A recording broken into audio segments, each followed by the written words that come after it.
अस्सलाम वालेकुम भाई साहब।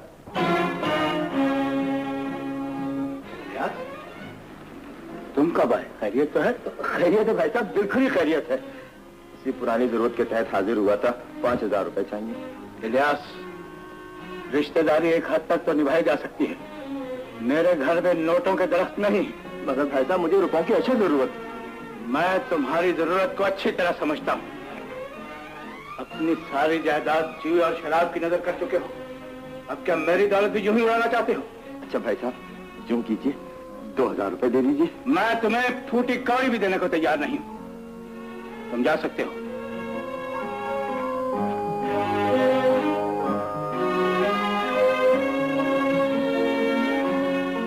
तौबा तौबा तौबा, लोगों का खून किस कदर सफेद हो चुका है। आखिर आप मसूद के चचाजाद भाई हैं, कुछ तो उसे आपके ख्याल करना चाहिए। उसके इनकार ने मेरे दिल में नफरत की आग भड़का दी है राशिद। मैं उस कमीने से इस बेइज्जती का बदला जरूर लूंगा।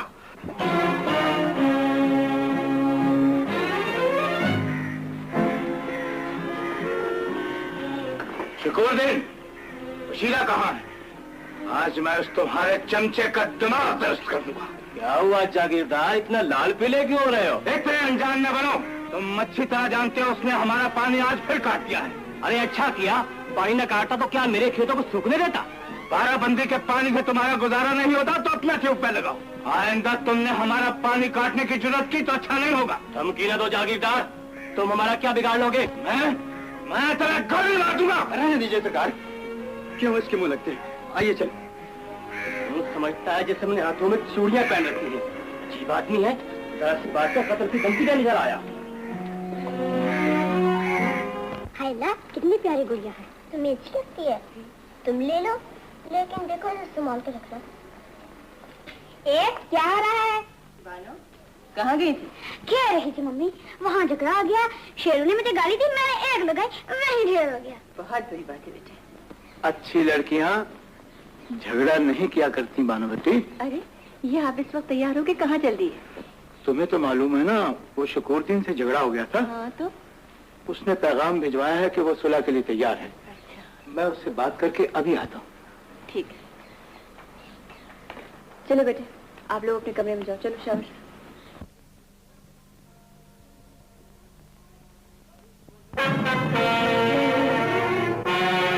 शुक्रुद्दीन, अरे भाई कहाँ हो?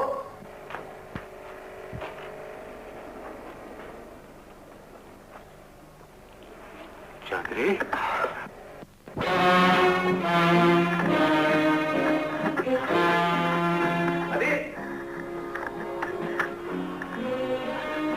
जागीरदार साहब ने कत्ल कर दिया। जागीरदार साहब ने कत्ल कर दिया। मसूद भाई, ये आपने क्या कर दिया? से मैं नहीं, ये तो पहले ही से वो कंपाउंड पक्षी ने तो सारे गांव में ढंढोरा फेंक दिया होगा। मसूद भाई, आप फौरन यहाँ से भाग जाइए, वरना मुसीबत में भाग जाएंगे। मगर इलियास, सोचने का वक्त नहीं मसूद भाई, इसे मैं सब ठीक कर लूंगा। आपको उस वक्त तक रूपोश रहना होगा जब तक कि सारी बात समझ जाए। आप फौरन यहाँ से चले जाइए, आपको खुदा का वास्ता चले जाइए, मैं ठीक कर लूंगा मसूद भाई। आप बिल्कुल फिक्र न करें, आप जाइए, आ जाइए आज।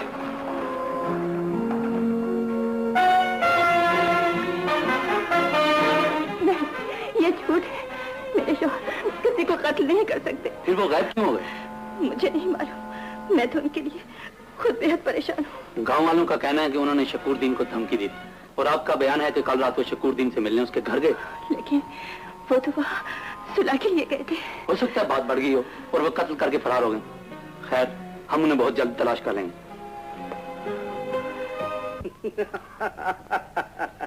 सारी शहादतें मसूद के खिलाफ हैं। अब पुलिस उसे जल्दी गिरफ्तार करके फांसी के फंदे तक पहुंचा देगी और फिर सारी जायदाद का मालिक मैं बन जाऊंगा। आप उसके बीवी और बच्चों को तो भूल रहे हैं सरकार।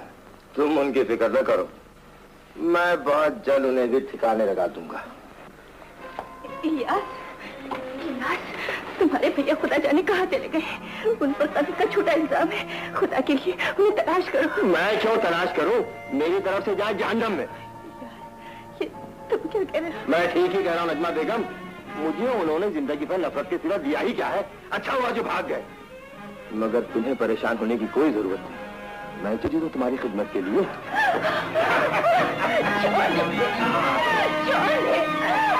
छोड़ दे।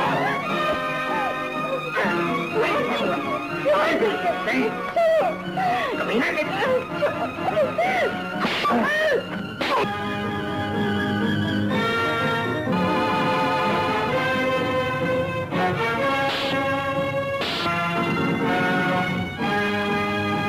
आपको गांव नहीं आना चाहिए था सरकार। पुलिस आपकी तलाश में जगह जगह छापे मार रही है। मुझे मालूम है मुंशी, मगर ये बताओ कि हवेली में ताला क्यों पड़ा है? मेरे बीवी बच्चे कहाँ हैं? हवेली का ताला तो मैंने लगाया सरकार। बेगम साहबा बच्चियों को लेकर न जाने कहाँ चली गई।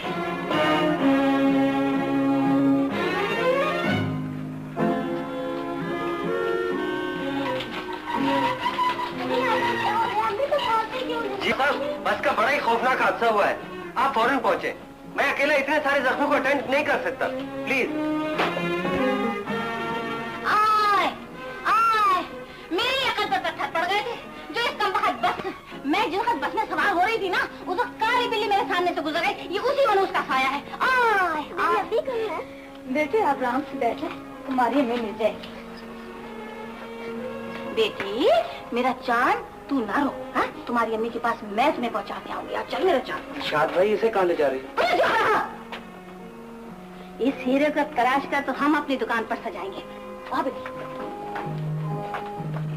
मेरी बच्ची मैं ऑपरेशन थिएटर ले चलो। बेटी चुप हो जाओ, तुम्हारी अम्मी ठीक हो जाएगी। अम्मी भाई साहब, जिंदगी का कोई आपके पास मेरी अमानत है। अगर मुझे कुछ हौसला रखो बहन, अल्लाह ने चाहा सब ठीक हो जाएगा। तुम कौन हो बेटी? तुम्हारा नाम क्या है? मेरा नाम? हाँ हाँ बोलो बोलो। नहीं, मुझे कुछ याद नहीं, मुझे कुछ याद नहीं। मेरा ख्याल है ये बच्ची हादसे में अपनी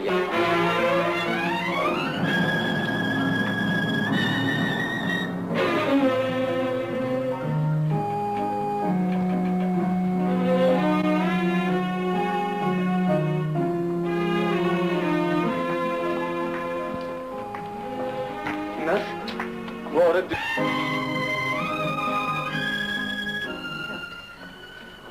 मेरी बच्चियां मेरी। आप आराम कीजिए।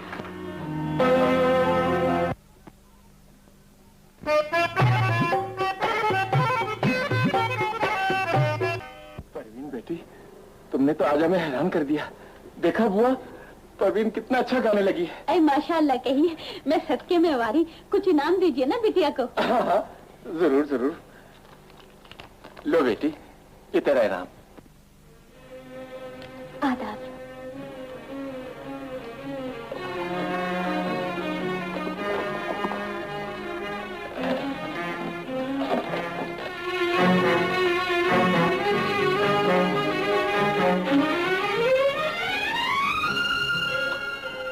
सुरैया बाजी, तुम कहाँ हो?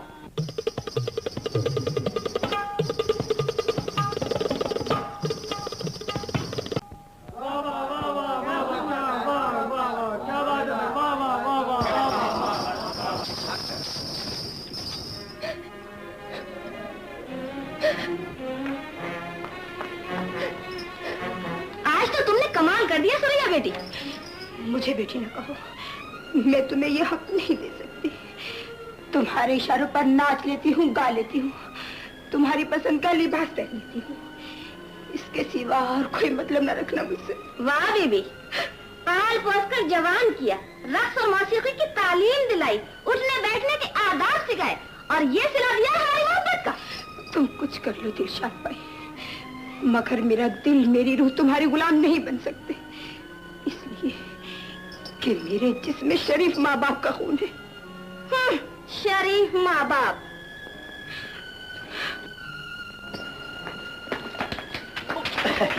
मैंने कहा